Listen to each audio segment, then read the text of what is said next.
Hello, everyone. I'm Emily Brown, here with Will McCarthy, and today we're going to be giving a recap on Delaware football season this year.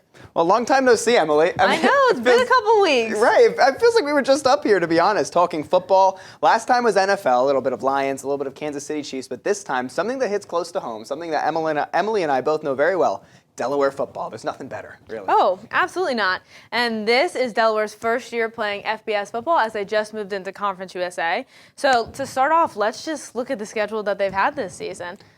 So we're a little all over the place here. Yeah. Delaware ended 6-6. So the one big thing that I feel like I've taken away this season is Delaware's had a lot of success at home. They're 5-1 at home, and then they're 1-5 away. You know, I like that you bring up the away record. I feel like a lot of these away games, they were filled with non-conference games. Just to look at things a little bit, look at the Colorado Buffaloes. This is Delaware, their first year in the FBS program. They play a team that had the Heisman last year, the Colorado Buffaloes. That's a tough game in Boulder, a loss, whatever. But that win, again, their first FBS win, we'll get to that later. Back to the away schedule, Jacksonville State, a tough one. You know, they were the Conference USA champions last year, the defending champions. That's going to be easy. Also, that FIU win, which was on the road. Liberty, a bad game. Your first year in this program, you're going to have some bad games. Your defense lets up 59 points, not something that you want to see them continue.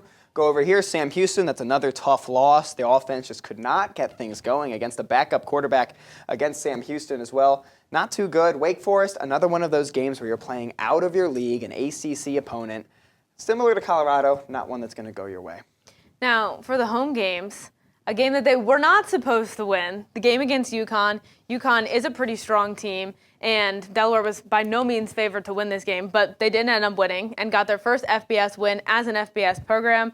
This was their third game of the year, so the first game they played Del State, which is an FCS school, and then with their loss at Colorado, this was their first win. It was an overtime game. They won 44-41, and a lot of Delaware's players have really had a lot of big games for this game specifically. Their quarterback, Nick Minicucci, was 23 of 34 for 264 yards, which was a great game for him. He also had multiple touchdowns. Jonathan Silver, he rushed 15 rushes for 179 yards. Kyrie Duplessis, I think this was a really big game for him. Yes, he really got his name out there. He had 9 catches for 161 yards. And KT Say, one of our very strong defensive players, had a career best of 13 tackles. You mentioned Kyrie Duplessis, Emily, and you're just absolutely right. He was a transfer from Coastal Carolina, a team that Delaware is actually going to be playing next season. But this was sort of the introduction game for the Delaware faithful, getting to know Kyrie Duplessis. People didn't know him too well. You know, a new wide receiver. It's his final year of eligibility. How's he going to play? Look at what he did. 9 catches for 161 yards. Everyone knows this guy's name after that, especially in Conference USA. You're afraid of Kyrie Duplessis. And Jonathan Silver really leading, establishing the running game, leading the offense, 179 yards. This is an unforgettable performance by the Delaware football team and their first ever FBS win. They're never going to forget it. It's as simple as that. No, it was a great game, and I think nationally people really started paying attention to Delaware more.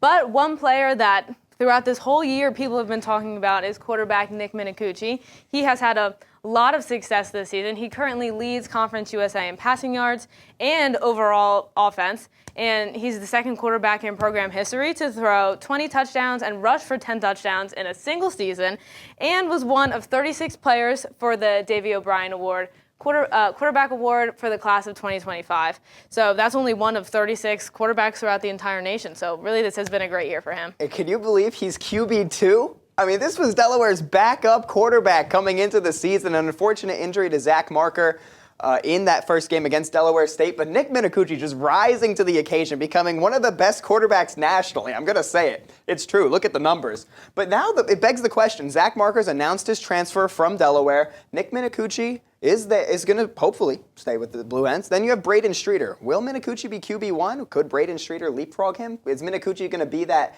backup guy like a Joe Flacco, can put up the numbers but might not be the starter? That's a good question. Yeah, no, I think it'll definitely be interesting for next year, but as we are almost short on time here, we have to talk about the fact that Delaware is going to a bowl game this year.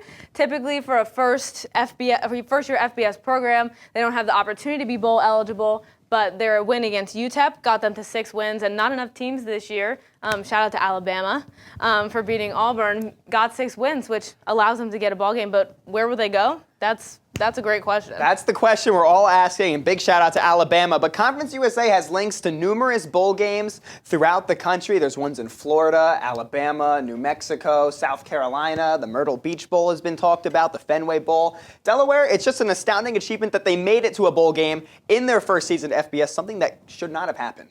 For sure. They made it. Well, unfortunately, that is all the time that we have here. Thank you so much for tuning in to our finale tonight. Have a happy holidays, and we will be back in the spring with Season 8.